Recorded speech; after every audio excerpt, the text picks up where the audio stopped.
ਹੁਣ ਮਿਹਨਤਾਂ ਦਾ ਦੌਰ ਚੱਲੀ ਜਾਂਦਾ ਏ, ਜਾਊਂ ਸਾਲ ਤੱਕ ਮਹਿਫਲਾਂ 'ਚ ਤੇਰੇ ਨਾਂ।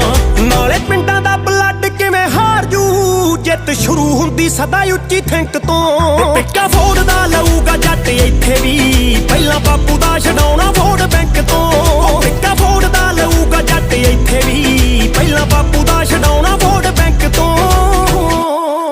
ਚੋਂਦੇ ਕੋਠਿਆਂ ਦਾ ਭੁੱਲਦਾ ਖਿਆਲ ਨੀ, ਗੱਲ ਫੇਰ ਕੋਈ ਕਰਾਂਗੇ ਯਾਰਾ ਅਗਲੀ। ਬੁੱਢੇ ਹੱਡਾਂ ਤੋਂ ਮਿੱਟੀ ਨਹੀਂ ਹੁਣ ਲੱਗਦੀ, ਛੱਤ ਬਾਲਿਆਂ ਦੀ ਕਰਨੀ ਆ ਬਦਲੀ। ਹੋ ਕੇ ਮਿਲਾਂਗੇ ਬਰਾਬਰ ਦੇ ਉਹਨਾਂ ਨੂੰ, ਜੋ ਸ਼ੇਮ ਫੀਲ ਕਰਦੇ ਆ ਸਾਡੇ ਲਿੰਕ ਤੋਂ। ਪਿੱਕਾ